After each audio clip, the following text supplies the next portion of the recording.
Okay, coaches, we're going to look at box shape, specifically set piece attack now for our back line. This is how we set it all up, whether this be a scrum or a line out. We've got our 9 normal position, 10 normal position depth, depending on if it's a 5 meter for scrum or 10 meter for line out. How we set up our box, and our box is made of the black numbers, hence the reason box, it's in a square. 12 and 13 are going to be flatter than we have in the past. Okay, I know the natural tendency for 13 is to go back and for us to create our own depth. Now remember why we're doing Waikato is we're bringing everyone a bit flatter, closer to the advantage line, and we're making sure our ball carrier, our 10, is taking the ball to the line to create that depth. That's how Waikato dovetails into the box shape. We've got 3 different plays off that. We're going to look at dragons first. So it's nice and simple here. 10 is going to take the ball to the line of speed. 13 is going to run straight and then cut an unders line. 12 is going to run and then cut an overs line. Now when 10 goes forward, engages, 10's got 3 options. Option 1, carry. Option 2, hit 13 on the hard, or more often than not in the dragons, we are going to play out the back to 12. 15 will be coming around in this angle here. 14 in support. And remember, our blind winger, regardless of what side we're on the field, but 14 or 11, is always going to just trail and watch what happens here before he then makes a decision. If 13 gets the ball, 11's in on 13 first blast / Bronco. If 12 gets the ball, 11 can continue to track on the inside of 15. And then if there's a tackle contest out there, 11's in that position. We want to use our blind winger far more than has been used in the past, but we're not telling him to run a specific line. We're giving him license to trail, watch what unfolds in front of him, so that they're there at the tackle contest to give us numbers. That's dragons. It's dependent on how 12 engages 10, it's dependent on 13 going hard and then coming across, changing his angle, not being an early lazy line, and 12 can't be an early lazy line either. Everyone has to go forwards to engage our position before we then change our angle. We want a little bit of room here, so we want to make sure that 13 does go really hard and across, and 12 just half as much, around half as much, and across. So there's room here for our 10 to have clear vision on 12, and both are options.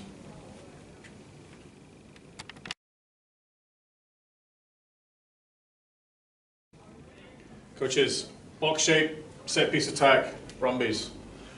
We're trying to manipulate these spaces here, and if we can get our 10 to have double touch or 9, just as a general concept, we need our 9s and 10s to get double touches. So the wrap's the most underused play in the game. The more we can do it, the harder it is for the defense to read that. So it's nice and simple here. 10's going to go forwards hard, 2 or 3 steps, followed by 12 going forwards hard, and pass to 12. As that pass is being made, 10's going to start to do a wrapping motion. As that's happening, 13's also running hard, engaging his man, and then cutting a hard unders. This now allows 12 to have 2 options.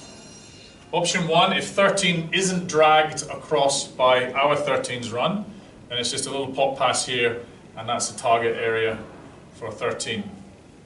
If 13 does get sucked into this move here, then 12's option then is the 10 coming around the corner and doing a pass to 10. That way 13 is being subtracted out of his channel, 10 now goes into that channel, 15 now trailing, 14 in position, and remember our blind winger again is trailing and seeing what's happening. If 13 gets the ball and there's a tackle contest, our 11's coming in there. If 10 gets the ball out wide, our 11's going to come on the inside of the 15 and giving our ball players options. How we manipulate the defense by our angles of run and engaging our position will dictate what option we use, but if we all run our lines well, there will be an option, a hole somewhere.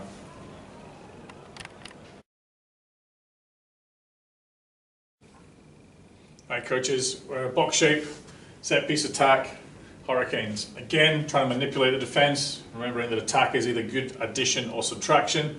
We don't want to take a defender out of their channel, or we want to add 2 defenders into 2 attackers into 1 defender's channel. So with the hurricanes, our 10's going to take the ball to the line and cut an overs. Okay, it's starting to engage our 12. Our 12 will also run the same line, but our 13 will run a nice hard line here.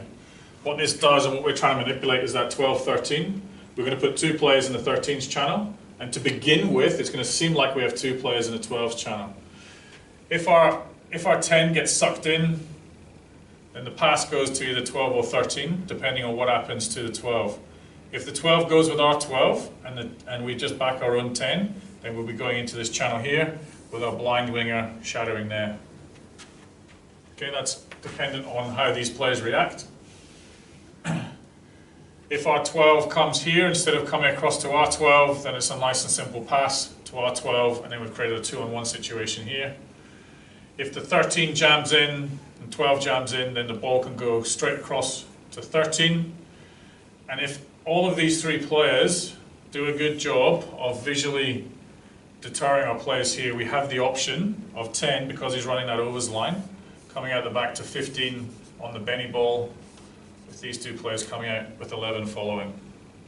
All right, so that seems like a lot, it seems busy, but ultimately the basics are the lines that we run and the options that our 10 sees in front of him.